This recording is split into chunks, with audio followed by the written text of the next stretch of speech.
Hello, Canada and baseball fans in the United States and Newfoundland. Welcome to episode 2 of Bat Flips and Maple Dips, the baseball podcast that comes to you from Canada, summer home of the majestic Canada Goose.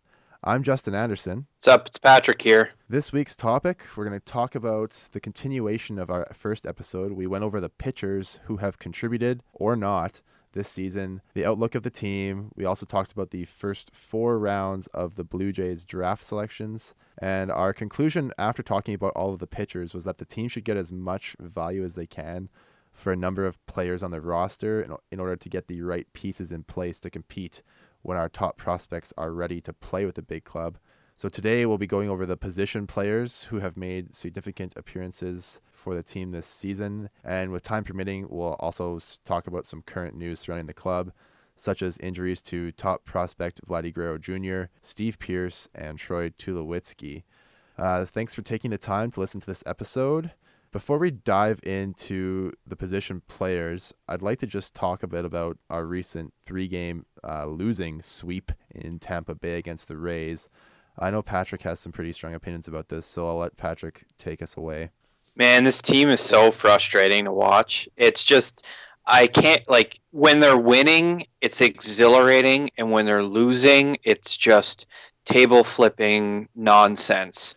Okay, they do the 4-game sweep of Baltimore, and they get my hopes up, and I think to myself, there's a chance. And Or was it a 4-game sweep? Am I was a making that 4-game up? sweep, and you really did think they had a chance.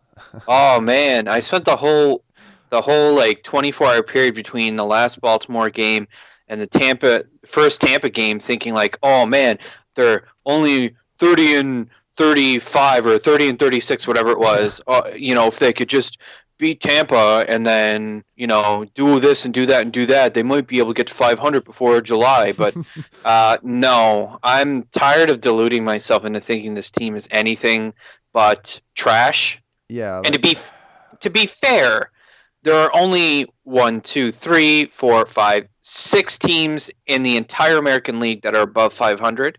But that's how bad a gap there is between the good teams and the crappy teams. Yeah, well, you look at teams like Boston and New York who are already, or in Houston, who are already over 20 games above 500. You can throw Seattle in that category now too. And then you have the teams like the Angels who are between 5 and 10 games over. And then there's us and a few other teams who are below and right near 500. But there's going to be a vast amount of teams who are selling at the deadline this year. And I'm a little bit worried about that, just based on the fact that with so many pieces that are going to be available, getting the value that something commands or somebody commands in return could be a bit of a challenge. I know we've talked about it, and we will talk about it a bit more later. But a guy like Donaldson, who's been hurt and is coming back for a second or third time now this season, and he just hasn't been playing like Josh Donaldson. And we talk about getting value for a guy like that, and right now his value has never been lower in his time with the Blue Jays. Yeah, I agree. Now, on one hand, the American League looks like it's just packed with sellers. I just don't see anybody who's not already in a playoff spot even competing. The Angels are due for an implosion, especially with Ohtani possibly getting That's a big Tommy loss. John surgery. Is that now locked in that he's going to get TJ surgery, or is that still? Yet. I know he got like a stem cell injection. Oh earlier this God, week. that's not a good sign. Well, when you remember when Masahiro Tanaka was supposed to get Tommy John's and they just ended up rehabbing it. I mean, Yeah. the guy like that, the tear doesn't go away in your elbow, but you kind of learn to manage it, I guess. But in a sense, he's still kind of a ticking time bomb where it could just blow up at any time, and then he'd be really, really screwed and have to sit out for probably a year to a year and a half, which is what they're saying for Ohtani, is that he'd be out until 2020 most likely, just based on the fact that we're already in June. He wouldn't be pitching, but he No. could still get on base, take some plate appearances. That's at least what I was I don't know. Was seeing scuttlebutt online that he was still possibly going to bat. Yeah, that sounds really risky to me. Just if he ever took a pitch or had to slide and the elbow could just be bent awkwardly or something could happen where he could re-injure it or Yeah. make it worse. And that just seems like an unnecessary risk, especially for a guy who the Angels spent so much effort, as did the other team who was trying to get Shohei Ohtani in order to bring him to LA. So I don't know. I if he does get Tommy Johns, I would be shutting him down if I was the Angels, just to preserve any future. Yeah, you're right. That we could probably have a whole episode about Tommy John surgery Oh alone, just God. in like how widely it's happening, and the fact that it's almost as though nowadays pitchers, younger pitchers in their Yeah. 20s, are just trying to get that first Tommy John surgery out of the way so they can, And you know, that's kind of strange to me. I mean, I understand the guys are throwing harder than they ever have before, and I mean the human body's pretty crazy in the things that it can do, and like people are getting bigger, stronger, and faster as the years go along. So I'm just wondering if we've kind of reached kind of the limit of human, I guess, durability with all these TJ's surgeries that are happening. Like, I don't know if you have any thoughts on that, but maybe I'm just kind of speculating. It's kind of a theory. yeah, I don't know. It's a good question to think about, and I think it's probably something that we would have to tackle as a whole episode itself. Maybe do a little bit of research on what the surgery Yeah. entails and the rehab time and Hmm. the impact it has on pitchers. I know, like, this is anecdotal at best, Very. but as far as like TJ surgery goes, I know that, or it's something sticks out in my mind that sometimes they lose velocity, but at least they're like it's not like a nagging injury that's going to negatively impact them over the long term. Once they get it and rehab it and come back, they're fine, but something is lost. Yeah, I don't know. whether or not it be velocity or just some form of control, and it's just I think it might be a mental thing too that they come back and they're kind of worried about it happening again. And you see guys all the time when they're playing hurt or something's not right, they kind of play gingerly, and that's not how you want to see a professional athlete play because that just it impacts their performance in a very very negative way.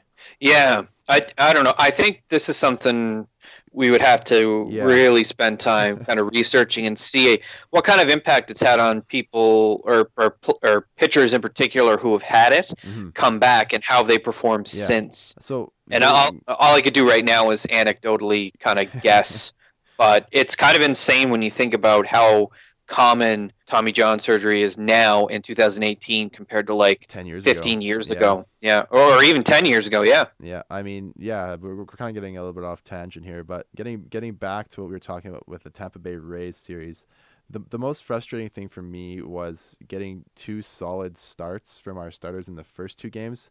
Gaviglio had a rough start in his game. Sorry, I guess the first and third games we had good starts, and the bullpen just seemed to kind of give it away, uh, which a month ago we were talking about how the bullpen was so solid compared to the rotation, and they've kind of reversed roles. I guess the bullpen kind of seemed to be carrying the team for a little while in the pitching aspect, and now the starters have kind of done so, and the bullpen is faltering. Well, it's like being on a leaky ship. Yeah. You know, if it's not one thing, it's something else. So if you look at our performance across those three games, the batters, the hitters, just weren't there. It was like we were able to blow away the Orioles there, and then they were out of gas. It's the difference between the Orioles are a very very bad team. Like Tampa Bay is very similar to us in terms of record, and I think even just talent wise this season with who we have on our active roster currently, they just got Nathan Eovaldi back, so that's a big boost to Tampa. But I think that they're just as good of a team, if not better a team than us right now. And Tropicana Field's never been a place where the Blue Jays have had success. So I that's probably just a function of being on the road, being in a place that they've never really performed well, and just running into some hot Tampa Bay pitchers. And that was really the tale of it all, is that in that last game, the 1-0 game, Tampa's bullpen, it was a bullpen day for goodness sakes, and they shut us down. Yeah, I mean, I feel comfortable saying that Tampa Bay are definitely a better team than Toronto at this point. At this point in time. Yeah. But I mean, we do have a lot of injuries, and not to make excuses, but I mean we're dealing with some pretty serious injuries on the team Right. to significant players. So I mean, look, the season's over for both teams, so Yeah. It's all I about find it hard. I restocking find it and hard to even care at this point. I mean, it. I've already been robbed of all of my hope Yeah, I mean, because of this sweep, so it's we're hard to both. think It sounds like about. we're kind of mentally, I guess, checked out. I mean, I remember April 2017. We went 8-17, and the season was over then. Even though we did Yeah, have that crazy May that saw us basically get back to 500, but not quite get there.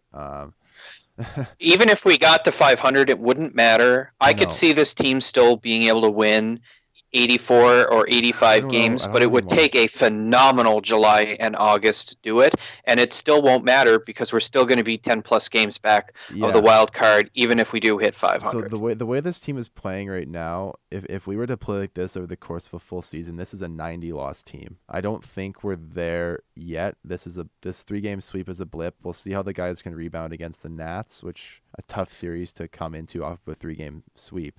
Yeah, But it's kind of like when your back's against the wall, how you perform is really speaks volumes about the team you have, and we'll see if these guys are willing to play hard, and if they're not, I worry for John Gibbons' job.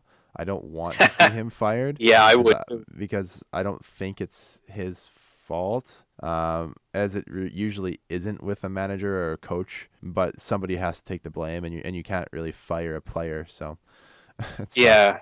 Well, before we get into our main topic, the last thing I just want to say about this is for all you Jays fans out there getting ready for the remainder of June and maybe having some cautious optimism Buckle up. about what might happen, buckle up because I'm about to tell you who they're going to play and how many games. June 15th, 16th, and 17th, we are at home against the Washington Nationals, who are definitely one of the contenders for a wild card spot in the National League. Hmm. We're going to have a day off on the 18th, but then the 19th and 20th, we're going to be at home against the Atlanta Braves, who are kind of the Cinderella team of this year, definitely playing way better baseball than anybody, including their fans, could have expected. Definitely. They're also a team, if they're not leading their division, they're very close to being a wild card competitor. Hmm. And we immediately hit the road to California to play 4 games against the Los Angeles Angels, who are currently joining us in an epic tailspin. So the 21st, 22nd, 23rd, and 24th, we will probably get our faces pounded in by Trout and company. We'll see, though. And then we get to go see the Houston boys, which is going to be fun.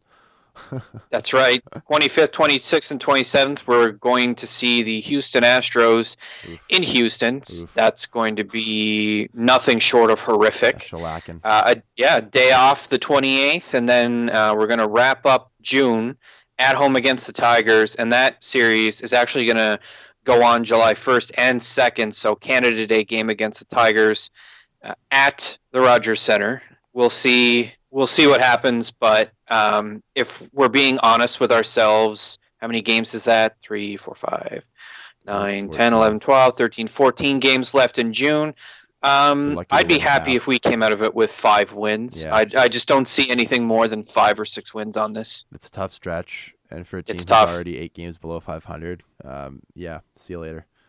Yeah, it's gonna be a rough one. Realistically, even if we won 1 game for every series, that's probably Yeah. that's what 5 and 8. It's really sad, Patrick. You're depressing me. I mean, we should be good enough to be able to beat the Tigers in both those games. Should's a big word. It is. I doubt we could steal one from Houston. They're the hottest team in baseball right now. Haven't they won like 8 in a row or something like I don't that? even want to look at the Astros because it's just intimidating at this point. Yeah, let's just assume that that's a lost cause. Just assume The that they'll be Angels there in could be October. interesting because they're the kind of team that if Trout is hot and the rest of the team can rally around him, they could sweep us, but they're in a tailspin, so we could sweep them.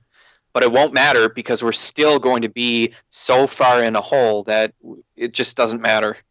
Yeah, You can, yeah. I mean, we're not playing meaningful baseball in June, folks. that I'm sucks. not trying to like suck the life out of this podcast on the second episode, but let's just be honest with ourselves. It's nice to be hopeful. Would it be great if we won 10 out of those 13 games? Sure. It's not going to happen. So let's just enjoy talking about the future and maybe one or two players we might want to keep going into 2019. So that's all I'm going to say about that schedule. Today's episode brought to you by Depressing Thoughts. Yeah. I mean, most of us have already, cried our tears into our pillows at night. So Every day. for all you, yeah, exactly. For all you Harden Jays fans, you know what I'm talking about. Yeah. This is a rough schedule. This is probably the roughest schedule we have at any point for the remainder of the season. Except when we see Unless, Boston or New York back to back, which is gonna suck. yeah. Other than that, though, July isn't too bad. Yeah. I took a little peek at the schedule, and I could see us being a 500 team in that month, Yippee. but we're still going to be 10 or more games below 500. So don't Yeah. expect meaningful baseball until 2019. I would even go further and say until 2021, but that's just me. Well, I mean, we'll get there. Yeah. Okay. Let's dive into our main topic. We're gonna start behind the plate at catcher. I know you would like to talk about Luke Maley, so I'm gonna leave that in your capable hands, and I'll just add in some comments where I see fit. Yeah. So as depressing as this season has been so far for the Jays, and not really playing meaningful baseball past the middle of June. Boy, it's just even saying that is, it just makes me Cry every a time. very, very sad person. But I digress. Yeah. Luke Maley has actually had a pretty good season, all things considering. He's currently batting .245 with a .342 on base percentage, a .412 slugging. So his slash is pretty good, especially for someone who otherwise has had very little success at the plate. He's got a .754 OPS. Yeah. So, I mean, That's a good catcher number. yeah. He's played in 13 less games than Russell Martin, and he's having a better offensive season. I'm on the Luke Maley undecided boat, I guess you could say. He's doing things this year that he's never done before. Like he's walking twice as much this year as he ever has, which is great if that's the case that he's going to keep doing this. And one other thing is he's also getting 90% of his contact is medium to hard contact, which is like highly, highly unsustainable, but awesome at the same time. And that's led to him having like his .361 batting average on balls in play. So, I mean, the guy is hitting the ball hard when he does make contact. His average is still pretty low, but for a catcher, I'll take .245 any day. Yeah, I agree with all the points that you made, especially with the contact stuff. Yeah. It's not sustainable, but the thing is, it was like 2 or 3 weeks ago before we even started this podcast that we started discussing Luke Maley and whether or not this was the new normal. Right. And I don't want to say that it is, but he comes with more perks than just his on-plate ability. Yeah. His fielding right now is down a little bit. 985 is his fielding percentage, just a tiny bit below the league average for catchers, but his caught stealing percentage is 35%. That's good. Yeah. Which is consistent with his career average thus far. Yeah, he hasn't done anything out of the ordinary fielding-wise. Right, and he's actually way better than the league average caught stealing percentage, which is just 27%. Yeah. Sorry, but we can kind of see that as far as defense goes, he is defensively an average catcher who definitely has the ability to sling that ball across the diamond and catch batters better than most. Yeah, so looking at his status, I mean, we have him under team control through 2019. So we can I believe that we can pretty much say that he's going to be on the team next year in some way or form. He hasn't shown anything to merit him not making the roster next year. The only way I see him not being on this team is if he's traded. And there are some teams out there that as the deadline approaches, maybe they need a catcher, or the waiver deadline in August, they might need somebody to pick up for just playoff depth if they have somebody go down. Like say Gary Sanchez God forbid, ever gets hurt for the Yankees, they might need to pick somebody up that can fill in respectably. And Maley might be a guy they look at just based on the way he's performed so far this season. Yeah, I mean, that's an interesting thought, especially given the fact that Melee is not eligible for arbitration until 2020 and won't be a free agent until 2023. Mm-hmm. I see him as being the stopgap catcher who will eventually transition into the backup role. Yeah, I still think that Luke Maley is a backup Danny Jansen catcher. is ready. Yeah. But that being said, I don't see him being a trade piece for us. It just doesn't make sense when he's so young and there's so much team control. Maybe if he had fewer years, but there's still so much time left before he can hit free agency that I think he'll be a serviceable backup catcher, assuming he does eventually regress to his average career. Yeah, numbers. Exactly. I mean, and guys, he's already improving his career numbers every day right now. So his career averages are being pulled up. So he's going to find some semblance of a number close to where he's been throughout his career thus far. He doesn't have a ton of experience in the big leagues. So maybe this is just a case of a guy who's finding it. Like we've seen guys before not be great baseball players and then hit 54 home runs. So it is possible for players to find a swing, an approach that works for them, and it completely changes the trajectory of their career. And then maybe that's the case with Miley. I'm not gonna sit here and say that it's not the case because I don't have that kind of knowledge on Luke Maley to say that he's made some crazy drastic changes that have led to this. Yeah, I mean, he's certainly, if he's doing this, he's finding it on his own. He's probably not finding very much help when it comes to the coaching staff. And we'll talk about that a little bit later as far as my principal criticism of the hitting coaches. Yeah. But as great as Maley is, Russell Martin... Please have a seat. We need to have a talk, and you're not going to like what I have to say. Right now, Martin is batting 174 with a 317 on base percentage, which is ungodly high considering how poorly he's batting at the plate. Walks. Yeah, and his slugging is 322. That is a bad slash. And how is it that you put it a couple days back? How is he swinging the bat? Martin is swinging a plastic bag right now. It just looks like he's got one of those grocery bags with 2 handles on it, and he's just swinging it, and it's just not. It doesn't have the speed. It just looks like he's just out there hacking and slashing away he's like Paul Bunyan up there with an axe right now, just chopping wood. Except you know that there's force behind that swing. Yeah. Right now, I don't know what's happening with Russell Martin, but the regression that we've seen from his ability in the last 2 years has me shook. You can go back on his statistics page, and you can see kind of a trend developing in his last year. Like he had a great year in his last year with Pittsburgh that warranted him getting a big deal from us.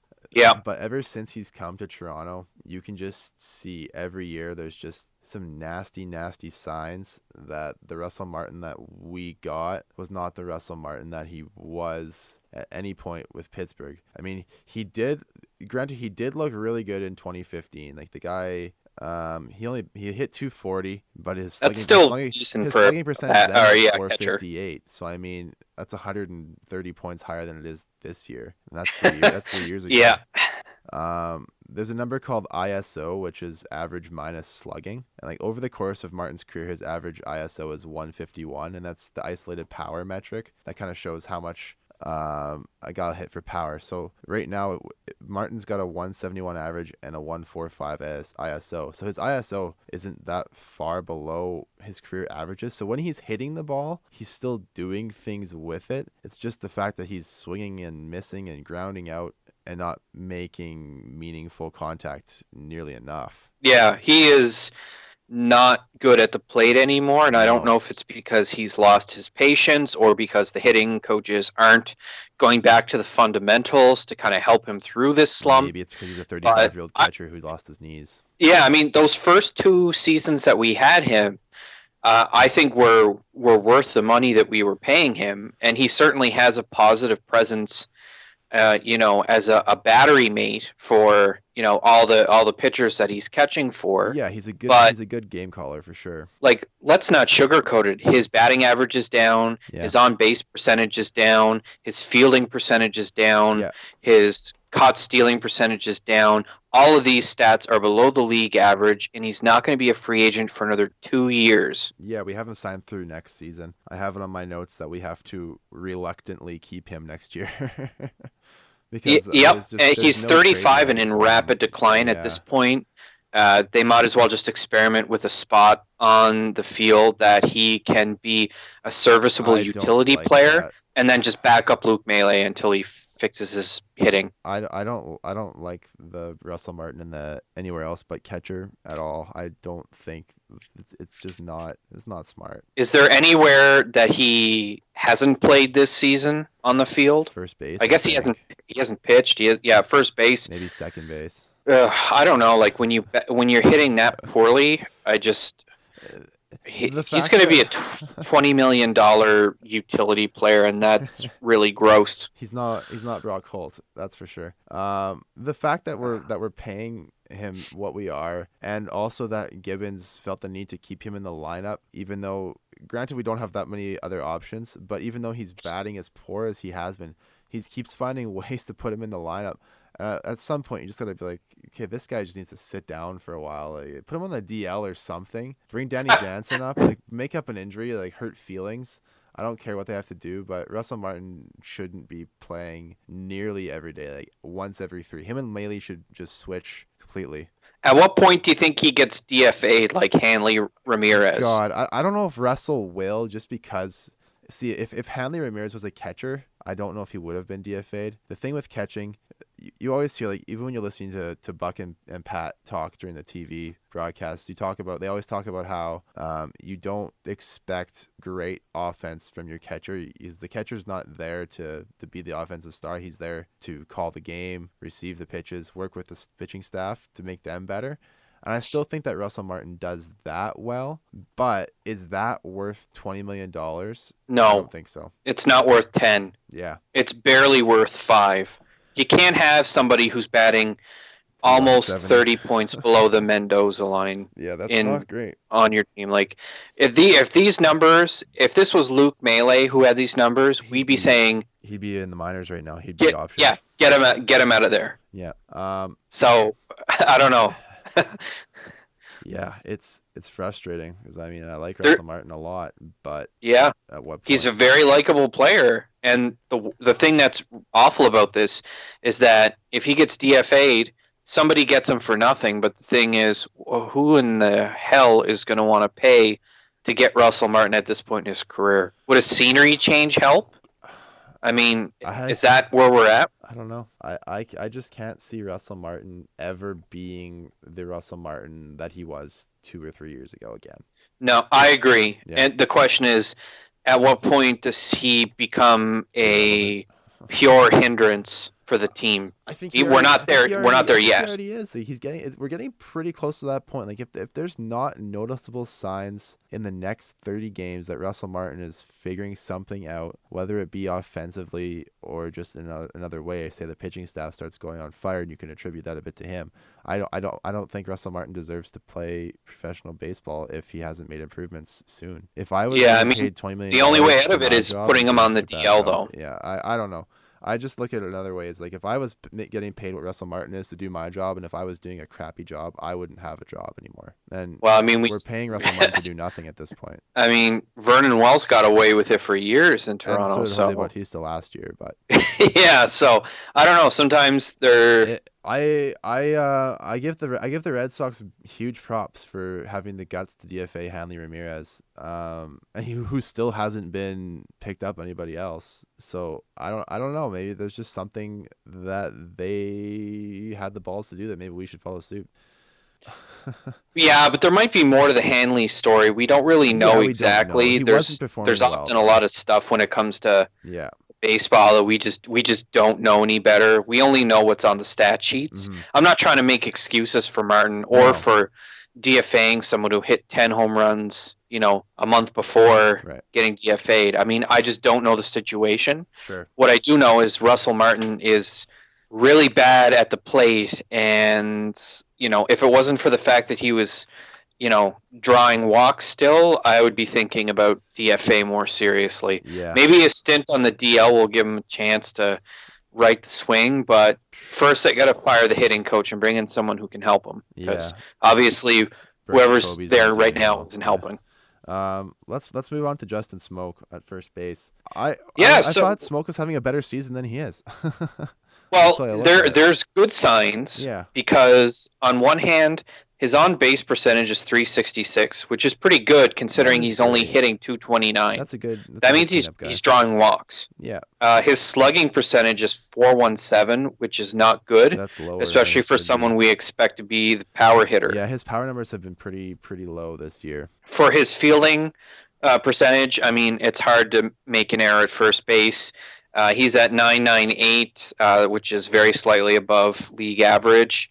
But he's an upcoming free agent in 2019, so he's really kind of in that position where, would it be great to keep him? Do we have a team option? Are we gonna pay him the money that he is going to deserve for his age 32 contract? Yeah.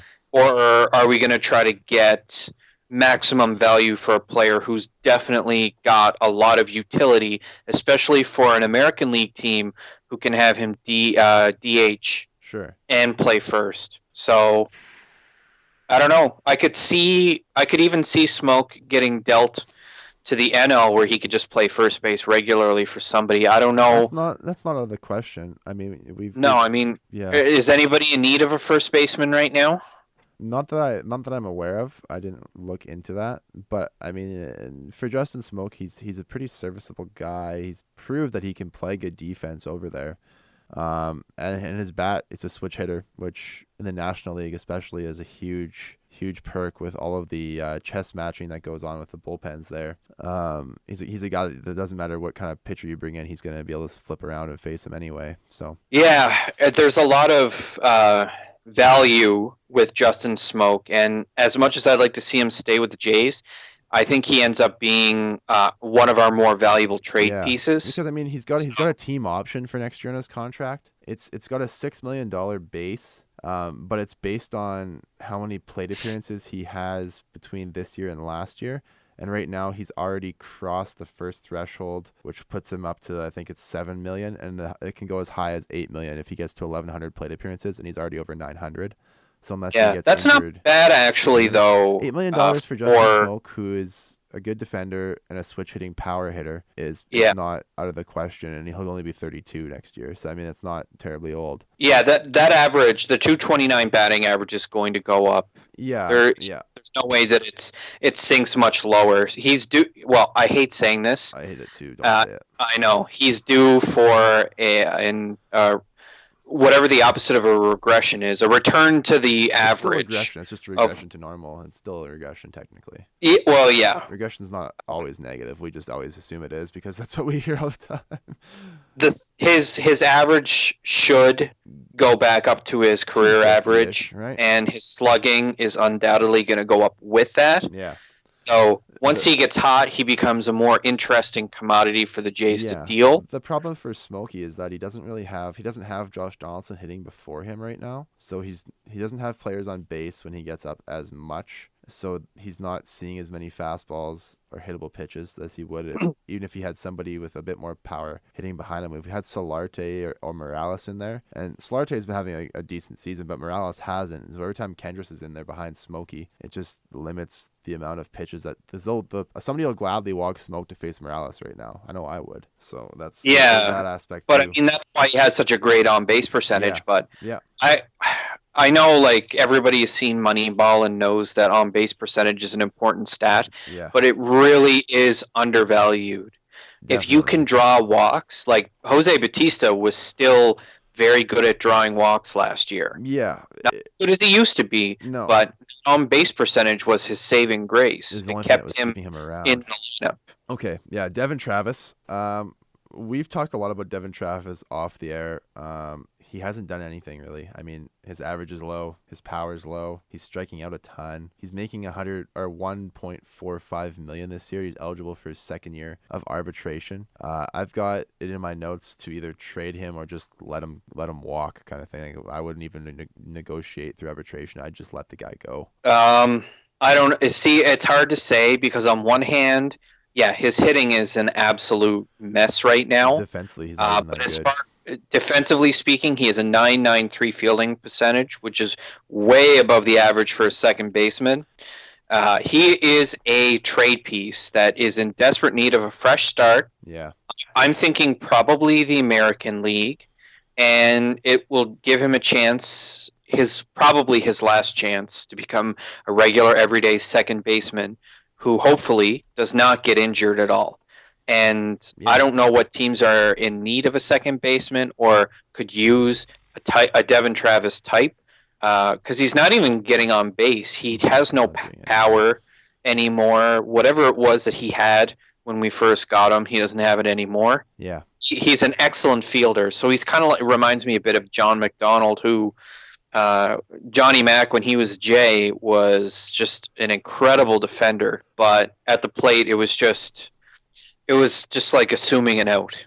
Yeah, no, I agree. I mean, it's almost like Ryan Goins was the last few years, where he's just a hell of a fielder, perceived hell of a fielder, but basically a nothing on offense. There's not much else to say about Travis. He's been hurt a few times this season in the last couple of years, and I'd rather just move on and talk about somebody else before I rag on the guy too much. The last thing I'd say about Travis is that he is going to be the odd man out when it comes to the depth on this team. There are way too many players in the minors right now, even on the Fisher Cats alone, between Gurriel, Bichette, Cavan Biggio. Yeah, Cavan Biggio. There are a lot of players who are going to be coming up in our system who can play second base and are probably going to be able to hit better than 205 and probably be able to get on base more than 264. Yeah. So whatever it is he needs to fix, he needs to do it like ASAP in order to secure a job for himself next year, whether it's on Toronto or who frickin' knows. He needs to see more pitches. He needs to walk more. He needs to stop striking out as much. Yeah. It's just a bad situation. It's almost as though there's this systemic problem in Toronto where everybody just free balls and swings whenever the hell they want, and there's no patience. Nobody is drawing walks the way they used to on this team. And yeah, long story short, Pete Walker, if you're out there, maybe try to help Devin Travis out before he loses his career in Major League Baseball. And if not, you're fired. Yeah.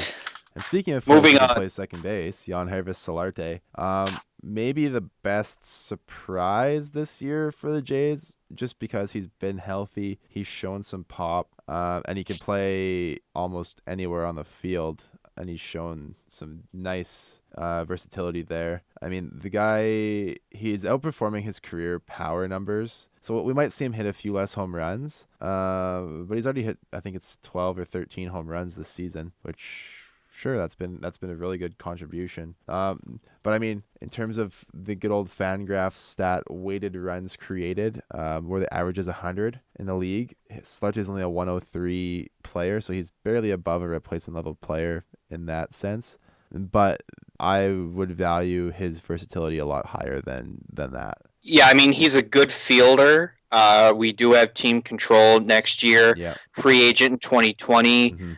His slugging at .446 isn't too bad for an infield replacement player.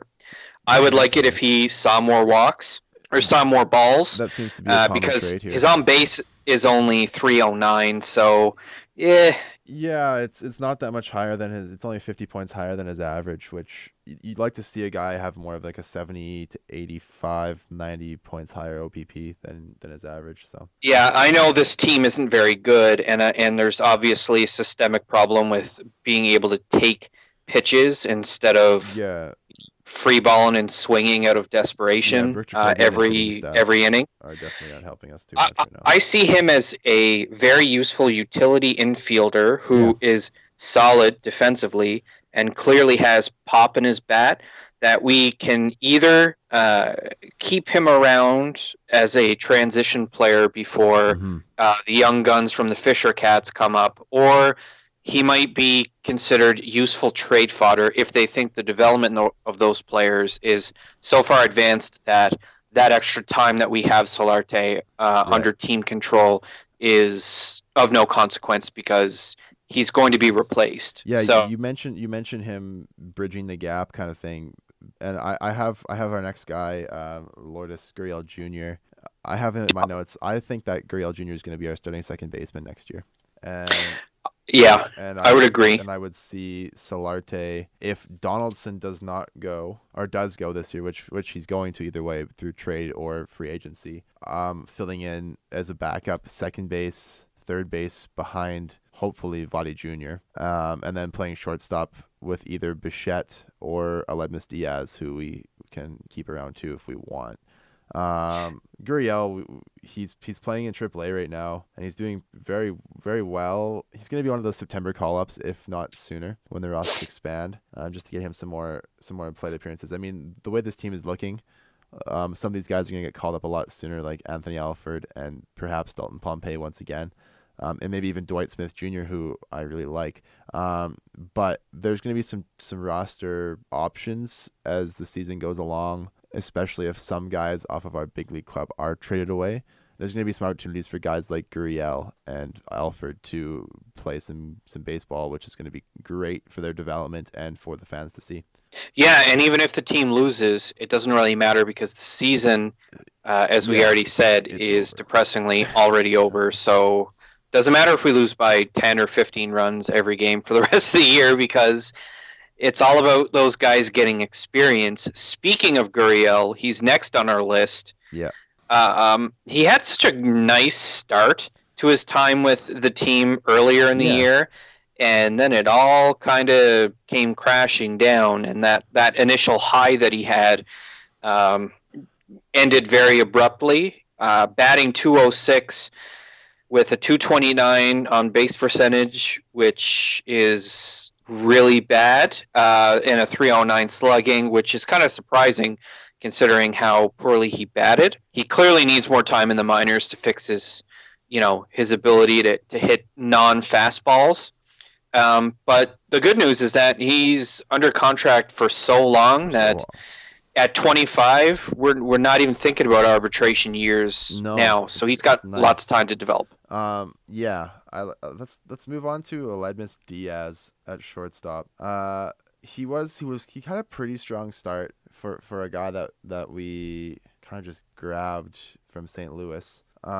Yeah, I mean, like, he's under team control again next year. He's making a couple $1,000,000 this season. So I mean, he's likely going to make about $2 to $3 million in 2019. And he's one of those affordable guys that we can keep around if we need somebody in a backup infield role. But Yeah, yeah, he's a weak bat and he's an average fielder. yeah. So I say we keep Diaz because he'll be cheap, Hmm. and we don't know what the situation is with Tulo. Yeah, So really the only way I see Diaz not being on the team is if he's kind of like a value added piece in a trade. He won't be the main player in any trade, but he'll be kind of a value adder as just as yeah, somebody for the other team to take away from us.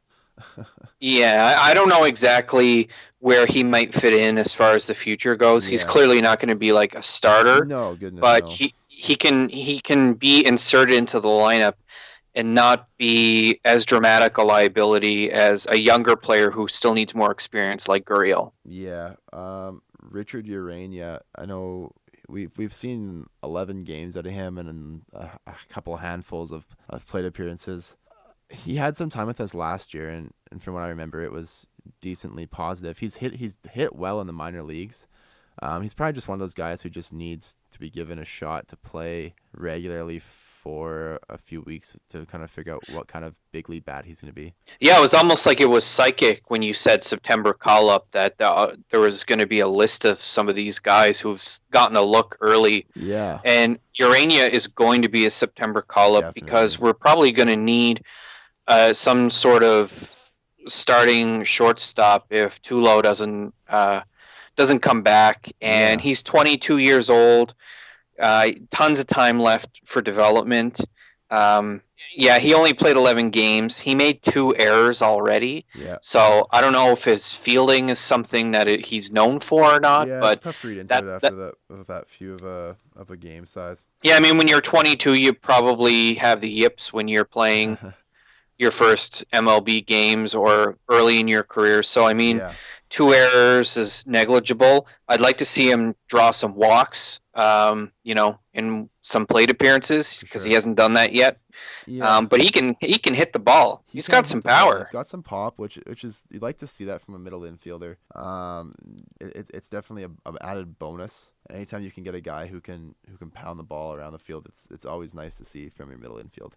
Giovanni Urshela, we grabbed him. Was it from Detroit or was it Cleveland? One of the two in their I thought minor it league was systems. I think it might have been Cleveland, Cleveland. Another one of but those guys that Mike I don't know. Shapiro probably knows from his days there. Yeah, that's where he was before. So I mean, he's been decent in the field from what I've seen of him, but I Yeah, have in my he hasn't notes that made he's a just mistake he's at in a third, 1 error at short. yeah, I say that he's just one of those organizational depth guys who's probably going to play in AAA most of the season. Once Donaldson comes up, Urshela's probably the guy that gets sent down. And then next year, if he's still with us, likely AAA. Yeah, I've used this phrase before, quadruple A player, Yeah, he's a player highly who unreliable. is great in AAA but can't quite figure it out in MLB, and he might be one. Although he did have a superior performance at the plate than Gurriel, but Gurriel also has like less than 12 months of experience playing North North American. American pro ball Yeah, as opposed to the ball in Cuba. Cuba. So yeah, Urshela is just a depth guy, and there's not really much else to say except he'll probably eat some innings later on in the season when all those other guys have been traded. Yeah. Okay. Last guy on the infield, our boy Josh Donaldson. We've talked about him in passing a couple of times so far this episode, with regards to his injury, his status with the team in terms of trade value. He is a free agent. He's making $23 million this season to do not a whole lot. Good for him. He's running the bases. He was supposed to run the bases today and yesterday, and maybe rejoin the team tomorrow against Washington or do a rehab game or two in Buffalo. From my perspective, I'd like to see him get a couple of rehab games in AAA just to face some pitching and hopefully get the opportunity to run the bases in field, because I don't want to see him come up again and just blow himself up right away. Yeah, man, I love Josh Me too. Donaldson. His time in Toronto is almost done. Yeah. He is really good at being able to get on base. He draws a lot of walks, and I like that he has that patience. And we know that he has better pop than what he's shown so far this season. Yeah. But if we're being honest with ourselves, even if JD was affordable, these nagging injuries that he's had the past couple seasons They're frustrating. and his declining performance at bat makes me think that he is not a $23 million player, and he's not going to command nearly that much money on the free agency market. If we could get him for really, really cheap at 33 and maybe convert him over to a DH, I'd be okay with that. He's well above average for a third baseman as far as fielding percentage goes this year. Yeah. But he's one of our most valuable trade pieces, If and he not pretty the much has to most. go with the deadline, Yeah, whether I we think that sign him or not. as long as Donaldson stays healthy for the next month and performs somewhere close to what he should do, his value is going to go back up, especially for those rental teams who need a third baseman, or like you said, American League team might need a DH.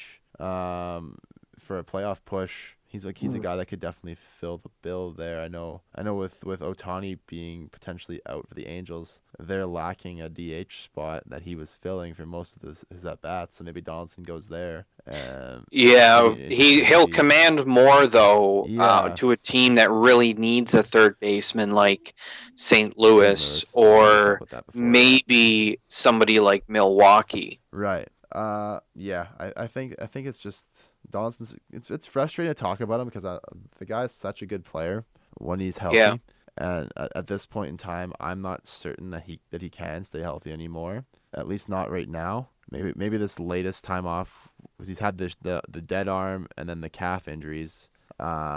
that maybe his calves are too big. I remember seeing a picture of the dude in shorts and his calves are just massive. Maybe that's just the problem. They're too big and they just keep getting hurt. Uh, but Donaldson's I don't know, man. But let's yeah, say, like, it's oh man. what if you were Ross Atkins, and you weren't a fan, you were just like an executive on the team who might also happen to be a fan, but more importantly to that, you look at Josh Donaldson. Yes or no? Do you trade him before the deadline? Yeah, 100%. Yeah, it's going to happen, and that is going to have a significant impact on whether he comes back to the team in the future. So that's why I think, like, whether we trade him or not, he's probably done. Hmm. Yeah, If we could get him for cheap and he wants to stay in Toronto, I say do it and convert him to a DH and fire Kendrys Morales into the sun or whatever it takes to get rid of him. yeah, But let's just move on. Let's talk about Morales based on that. Um, we have him signed for one more year. I believe it's $12 million for 2019. We're likely stuck with him. He's not even a replacement level player right now, and he's also just a DH. He doesn't even field hardly. But he does have that veteran leadership, and we can talk all we want about trading all these guys, but having that one or two veterans like a Martin, who will be have next year likely, and a Morales is it's definitely something good to have in the clubhouse. Our other veteran player that we have that will likely be around is just Kevin Pillar. And he doesn't really strike me as a clubhouse leader compared to a guy like Russell Martin, and maybe Kendrys Morales with all of the Latin-born players that we have and will have. He might be a good guy to keep around. But based on offense, I don't want him. But based on the intangibles that he could or may provide, then maybe he's worth keeping for the remainder of his contract. And perhaps he figures something out and performs better, and we can flip him next year during the season. I don't know. I can't think of a single player that I personally am more disappointed and dislike more in their current role than Kendrys Morales. DHs are so frustrating. It's just he has no value as a fielder, and he's not hitting. We are paying him money to go out and slug. And I mean, we picked this guy up over Edwin. Like, it makes me sick. It makes you cringe thinking about it. Yeah. But I mean, that's Kendrys Morales. Like, there's really nothing to say about him. He hasn't been remarkable at all this season offensively. He had that 1 week at the start of June, I believe it was, where he all of a sudden had he was batting like 400 over a stretch of games. And now he's just doing nothing again. So there's that. Yeah, I would like him jettisoned from this team as soon as possible. Yeah, that might mean having to wait a year though, because unfortunately, who's going to want to pay him $12 million? Mm-hmm. Just yuck. Although he did go 2 for 5 against Baltimore on the 10th and 2 for 4 on the 11th. It's Baltimore. 0 for 1 on the 12th. I know, but I'm just saying, like, there might be something left there. His last 7 games, actually even his last 15 games, he's batting .296. That's better. Which is, yeah, but I mean, those first, the first 30 or whatever games that he played this year so far were an absolute nightmare. Just watching him come out to bat and watching him just swing at nothing. The bat speed I don't think is there anymore. And he's not, I keep saying this, the Jays are not drawing enough walks. He's drawn 1 walk in 7 games. 3 in 15, 6 in 30, 6 walks in 30 games from your DH. Not great. Nobody's afraid of him anymore. No, and that's one of the problems. This next guy we're going to talk about, people are definitely afraid of Curtis Granderson right now. Outside of Solarte and Hernandez, Curtis has been maybe our biggest offensive producer this season in terms of just pure value that we've got from him. Like he's got an OPS over 900 right now. He strikes out like 30% of the time, but when he makes contact, he's smacking the ball around. He's hitting doubles, he's hitting home runs, and he's left-handed, which is always awesome. He's got the best eyes on the team right now. For sure. I always like the posts on Reddit where it's just, can we appreciate Curtis Granderson's at bat from last night? And it's just every day there's a shit post, quote unquote, of that happening. And it's just, yeah, we can, because it was a really good freaking at bat, because the guy has patience. He can take a pitch. He's got a really good, really good eye for the strike zone, and that goes without saying. It's very, very valuable. Yeah, and even now, like, he's actually hitting his career average. He Yeah. is 30 points above on his on base percentage, Hmm. and his slugging is slightly below the norm. So Yeah. I'm not saying that he's playing the best baseball of his career, but he's certainly It's very close. performing to expectations. Yeah. And talk about clubhouse leaders, Curtis Granderson is definitely the kind of player you want to have on your team in Yeah. your clubhouse. He's making Definitely. $5 million on that 1 year deal that we signed him to. A guy that we could trade. He's definitely got high value at his current level of play. Like, I don't think his value is going to get much higher this season. And he's played for a ton of teams in his career, and he's been around. He's been to the playoffs. But with that being said, I mean, I wouldn't hate seeing us keep Granderson and maybe trying to re-sign him on a similar deal next season, just to have, again, that veteran leadership in the clubhouse from a guy who has been to the meaningful games in the postseason. Yeah, I mean, I like Curtis Granderson quite a bit. It was probably my favorite offseason signing that the Jays Same. made, just because of his not only his track record, but just what he brings off the field. Yeah, I agree with you. I would say, though, I think I'm slightly disagreeing on what his future is with the Jays. Yeah. I see him more as a trade piece to a contender. Yeah. He could go to an AL or an NL He can go team anywhere. as an outfielder with pop, with speed, with Yeah. smarts. He can get on base. He can do whatever it is you need him to do. And we could probably get a decent prospect for that type of value player, especially when they're playing above their career averages, despite the fact that they're 37 years old. For sure. He's still got it. He It's does. awesome. Yeah. A guy who has struggles getting on base, Kevin Pillar. Kevin had a great April, as is tradition. He's having a pretty like a typical. I have it in my notes, a typical year from KP. Nothing out of the ordinary, nothing outstanding. His defense has been declining quite a bit in terms of the eye. The eye test still says that Kevin Pillar is a very good center fielder, but the speed is not there. The thing that saves Kevin Pillar when he's in the field is his first step. He's got one of the quickest first steps in the league, and that's what lets him make all these diving catches. But he's making diving catches when guys like a Kevin Kiermaier are just running underneath the ball and making the catch. He's not quite as fast as other guys are, and it's starting to catch up with him. Like this year, he's actually, according to some websites, a negative fielder for the first time since the first time ever, really, in a net role. Like in 2014, he had his 2014 and 2016 were his best defensive years, and he's never been a negative fielder until this point. I don't quite understand how that could be possible, because right now his fielding percentage is .997 when the league average for an outfielder is .985. but I'm not saying that's the only fielding stat that matters. is a good stat to look at, but there's stats like ultimate zone rating, UZR, that talk about like your arm strength, your route running, your first step. They grade more than just the plays that he makes or doesn't make. Like Kevin Pillar makes a lot of plays, but there are plays that he could make that he just doesn't get to the ball. He doesn't give himself an opportunity to even make an error. And that's where a guy like a Kiermaier or somebody like an Anthony Alford, who has insane speed, comes into play. Like Kevin Pillar is kind of he's got like a 50 speed, which is good, but Anthony Alford has a 70 speed, so a lot faster. I kind of see. I think Pilar right now might be one of the safest Jays as far as not getting dealt, just and because see him being a left fielder next year with Granderson being gone. Yeah, and he's 29. We still have a couple years of team control. I would like it if he, drew more walks, and maybe stop striking out as much as it feels like he does. I think what we see from Kevin Pillar is what we're going to get. Which is fine, because he's definitely a serviceable center fielder, but I think a shift for a 32nd round draft pick, it's awesome. Good for him. Yeah, I mean, we're getting value out of him, and we'll continue to get value out of him. Doesn't he?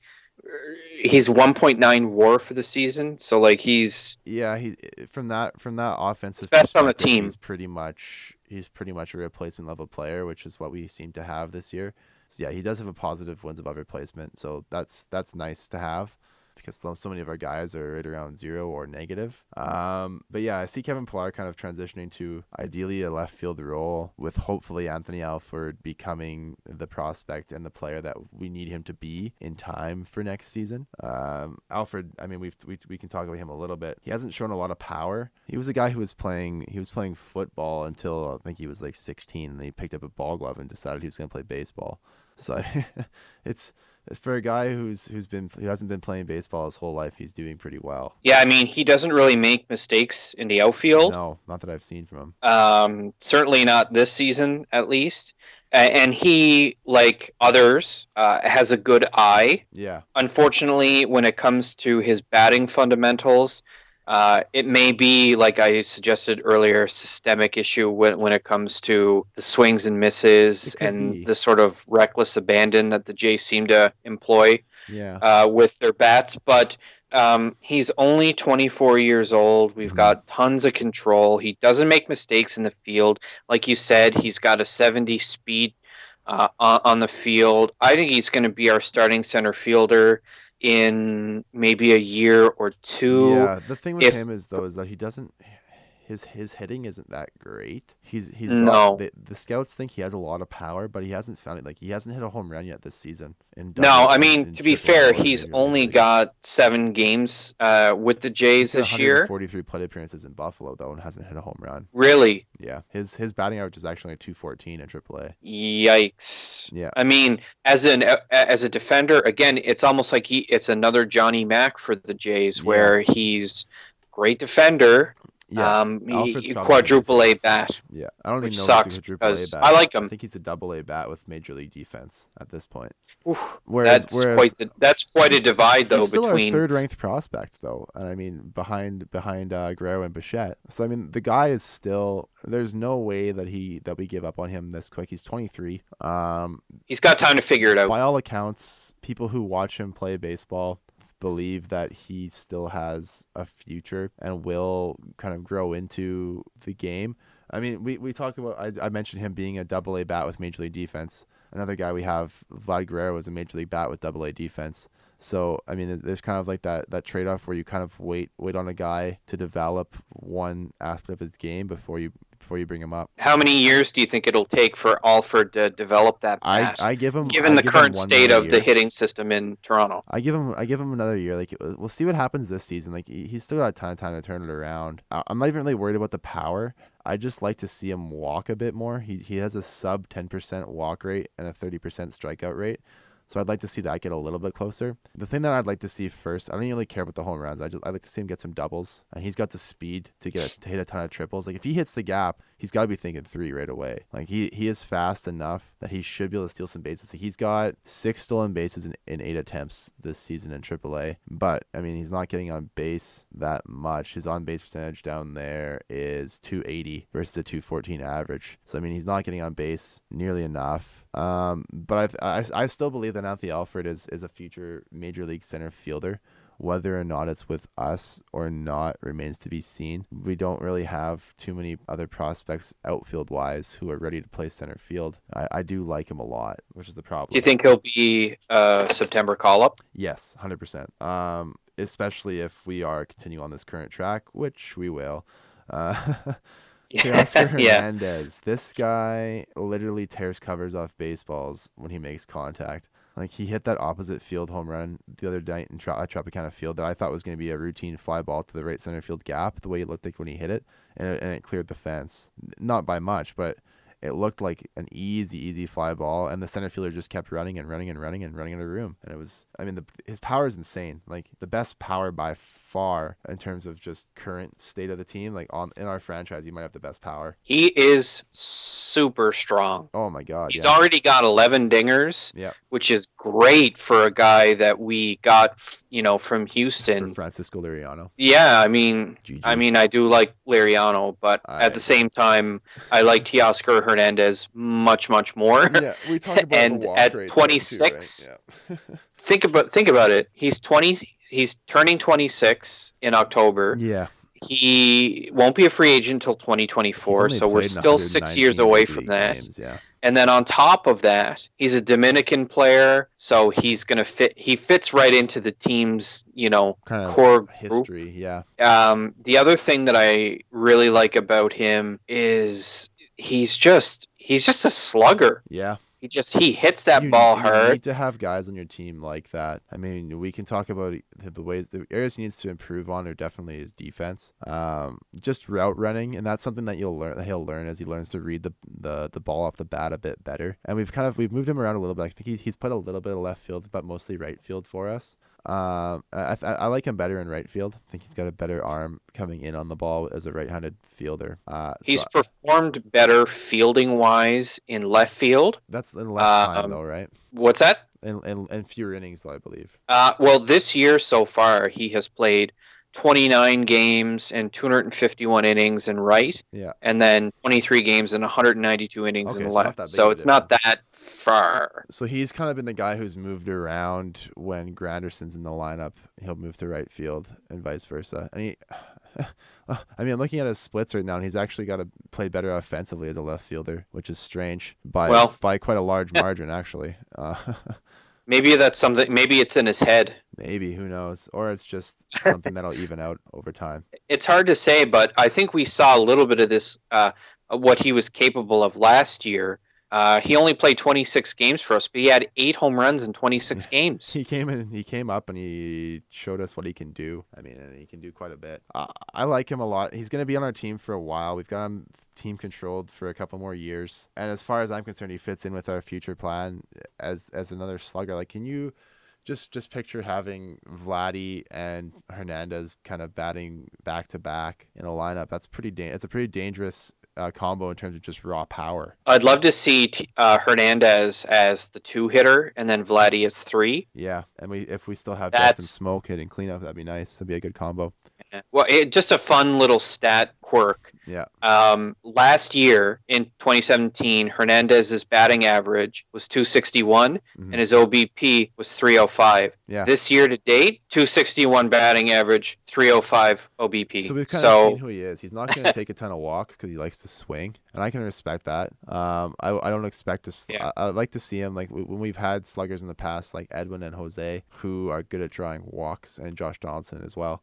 And that's something that maybe Hernandez develops as he gets along. Once he gets a bit more comfortable, like I said, he's only played in 119 big league games. He doesn't even have a full season of service time yet, technically.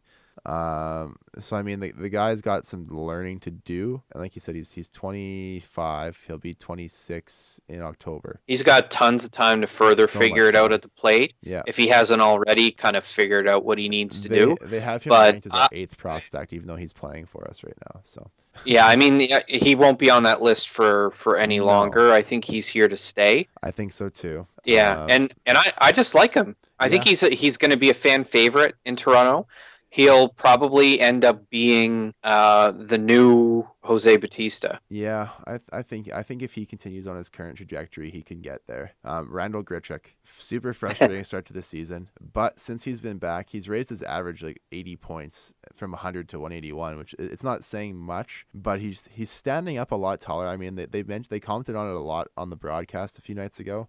They showed a kind of a side-by-side comparison to him in April versus him now, and like in April, I think he was doing a full squat, and now it looks like he's standing a bit more upright. And when I was playing slow pitch, I did a little test with the bat. When you're crouched lower down, it takes a lot more effort and time to bring your bat through the zone than it does when you're standing a little bit more upright, because you can get that quick step in a bit quicker, or a bit faster, and just bring that bat head around. So I mean, and Randall said that when he was talking to Hazel May a couple nights ago, that he just feels like he's faster with his bat now, and he can get around on pitches and drive stuff the other way, which he's done a couple of times. Yeah, I didn't realize this, but he's only 26, and we still have lots of control on him. The thing with Grichuk is that he's kind of in the same boat as everybody else, where he doesn't take a lot of walks, and he never has in his career anywhere.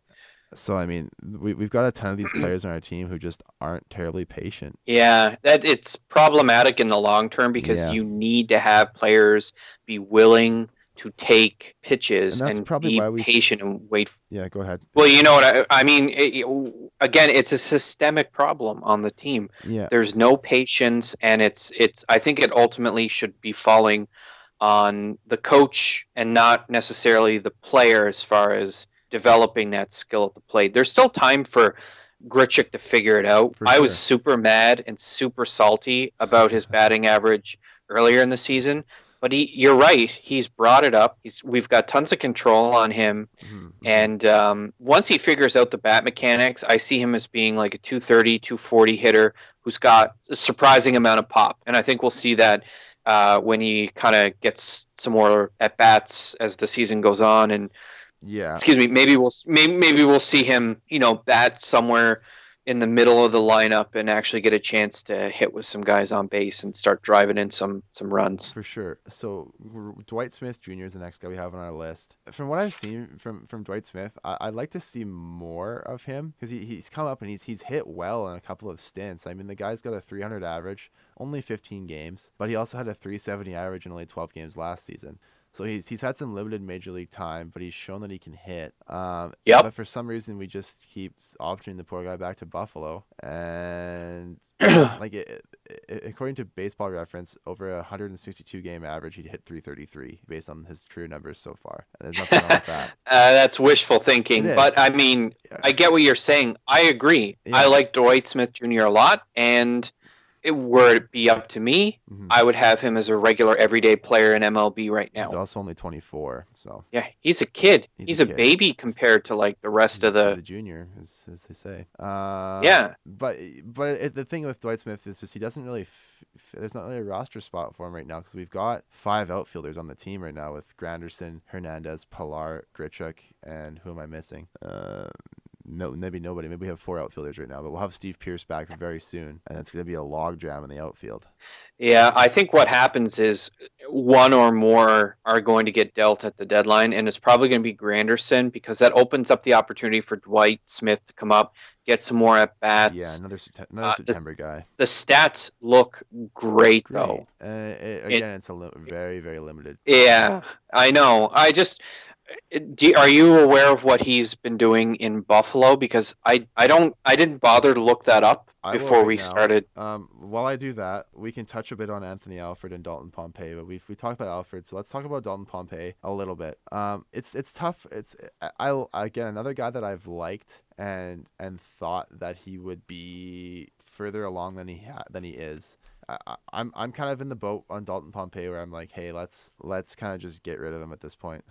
Yeah, give him another chance on a I different don't think he team. fits in with our organization's future. He's great in the field Yeah, and then from just what like, we've seen, but we've already got but Alford, man, who's great in the field but can't hit either. So yeah, he's always been the odd man out on yeah, our club. he's definitely got a lower ceiling than a guy like Alford too in terms of just pure talent. Yeah, Yeah, that's about it. I don't see him being on the team.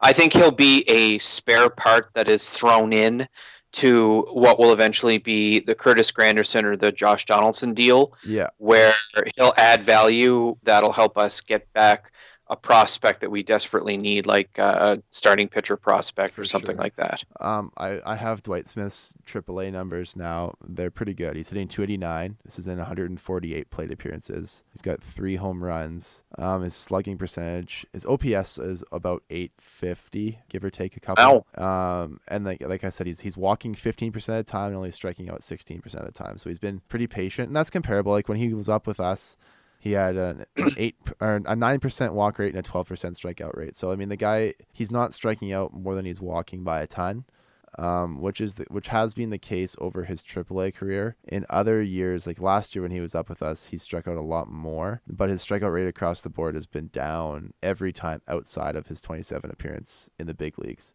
So I'm pretty high on Dwight Smith, just based on the fact that he's making decent contact, and his batting average on balls in play is 320 in the big leagues, which is not unsustainable with the average being around 300. He's shown good power numbers in terms of extra base hits. He had out of the 9 hits he's got in 2018, 5 of them are extra bases. So Wow. I mean, three walks, 4 strikeouts. One of these guys out of Pilar, Hernandez, Grichuk, Smith, and Alford, at least one of these guys is going to be the Dalton Pompey of the new generation, where I they're going to believe be it's the gonna be odd man Grichuk. out, and it's going to be either Smith or Alford. So, Yeah, I mean, who do you think it's going to be? I'd like to Because see. I'd like to see. Why not both? In a sense that like Kevin Pillar is going to be 30 soon. We have Alford, we have Dwight Smith Jr., and we have Teoscar Hernandez. That seems like a decent outfield to me. In terms of the guys are all they're 24, 25, and 26 respectively right now. It's a pretty Grichuk is also 26. yeah, but Grichuk is a worse player than any of our current options. I think he's definitely our weakest outfielder. He might be a good defender, Yeah, but offensively, a corner outfielder is supposed to contribute a reasonable amount of offense. And Grichuk has some power, but he doesn't get on base, doesn't draw any walks. Go figure, Blue Jays. And it just doesn't seem like he's going to be the guy who fits in long term. yeah. I mean, I would be very very cool with our outfield in 2019 being Hernandez, Smith, and Alford. Yeah, but But if likely Kevin Pillar Pilar. is the odd man out, I think that means Pilar is we're probably probably the going to guy have who to starts in trade left him. field. And what kind of value is there for Kevin Pillar? Not a ton. And I think Kevin Pillar sticks in left field with us next year, left or right field. And Alfred or Smith will probably be our fourth outfielder. Hernandez basically has the starting spot solidified for the foreseeable future. So I don't see him going anywhere. And as is probably the case with Kevin Pillar. So then you throw over Dwight Smith and Alfred probably to fight for that remaining outfield spot. Based on the very limited data that we have between the two of them, Yeah. I would much prefer to have Dwight Dwight Smith Smith's definitely more up, ready. up on Yeah. the team.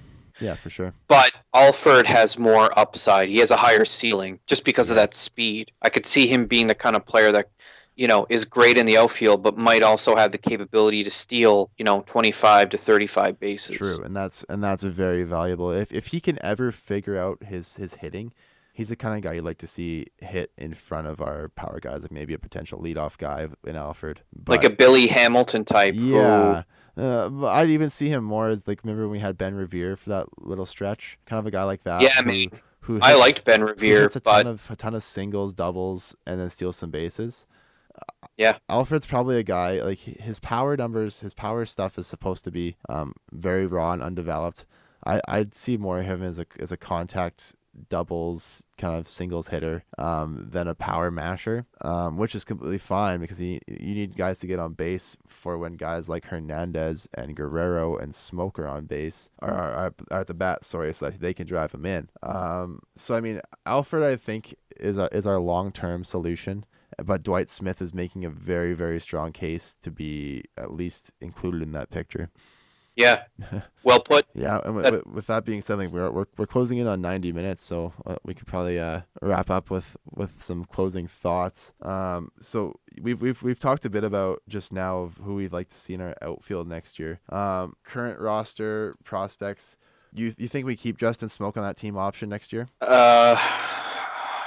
if he's not traded? He's more valuable to us as a tradable commodity than he is as a first baseman. Okay. We can always sign whoever's on the free agent market. I'd rather get value for Smoke now. Fair enough. Knowing that there is a distinct possibility Vladimir Guerrero moves to that side of the infield. Right. So you don't see Justin Smoke with the team next year? You think he'll be traded? I think At least because attempted to this trade? season is a sunk cost, we're better off getting maximum value for Agreed. our valuable players. So I like Smoke, and he's hilarious, but I'd rather get maximum value. We gotta burn it down. Yeah. So no, Start I don't there. see him next year. Yeah, we talked about Gurriel. We both like him to start at second base next year. Shortstop is a bit of a different story. Based on Bo Bichette's recent play, I see him potentially still being ready next year. He started off pretty slow in Double A compared to what he had done last season in High A, but he's definitely turned. He's hitting like 300 over his last stretch, which is great, and the extra base power has come back for Bichette. He's likely going to be moved to AAA at some point, but again, as we've touched on in previous discussions, we have an organizational depth at shortstop that makes it very tough for Bo Bichette to move up right now. But I mean, right now our shortstop situation is likely looking like a Bichette, Solarte, maybe a Ledmus Diaz situation next season. I don't know. Yeah, it's the thing. As much as I would love to bring up all the young guns and let them see what Yeah, they can do, let him go. Yeah, Bichette in Double A has yet to see pitchers with some weird stuff. Like yeah. That's why I like he's seen a AAA. lot of fastballs. I want him to take the time in Triple A to look at those off speed pitches and really develop that skill before he comes up. So I'm kind of actually in disagreement in that I would like to see him stay another year in AAA, and I would like to see a platoon of Diaz Hmm. as well as Urania Sure. at short. I don't mind that either. Urania's kind of a guy I forgot about. So the shortstop's pretty up in the air at this point. Third base, we know Donaldson's not going to be there. Hopefully, it's Vladimir Guerrero Jr. He's out right now with that knee issue for at least 4 weeks. I like the cautious move there. I don't want to see him get hurt. I can't really speak to too much about the injury, so I'm just gonna kind of leave it at that. And then at catcher, I mean, we have Danny Jansen, who is probably our organization's best catcher, just wasting away with Buffalo right now, and putting on a show down there. Russell Martin, if there's any way we can get him off the team, a Maley and Jansen situation next year seems like it'd be okay. Likely it's going to be Luke Maley who's going to be the odd man out at that position, though. I think you're right about that, but just as a previous thought to third base, I would think Solarte will be our third baseman next year. Yeah, Vladdy, I would love to see Vladdy just come up and just knock the just shit out of the kill it. ball and just Yeah, be the guy, be the man, be the face of the team. But it's okay to take our time and call 2019 what it is for sure. and just give those guys maximum development. I'd rather them come up overripe than even slightly underprepared. And Guerrero and Bichette have that same issue Yeah, where they need to see the off speed stuff. yeah. Solarte is a good stopgap. Guerrero is a September call up next year. It makes sense to me. And Okay. again, we've got Diaz, we've got Gurriel, and even Urania can, or even Russell Martin can do spot starts at third when Please don't. Solarte needs a night off. That's just Uh, my thought, but I yeah, agree completely with the that's fair. catching In a position. perfect world, Hopefully, in a it's a perfect world, Melee yeah. Jansen tandem. In a perfect world, it's Maley Jansen, and in a perfect world, Vi Guerrero is at third base next year. With that being said, thanks everybody for listening to us ramble on for 90 minutes. Our next episode, we'll hopefully talk about something a little bit more happy than these last couple have been, with the doom and gloom.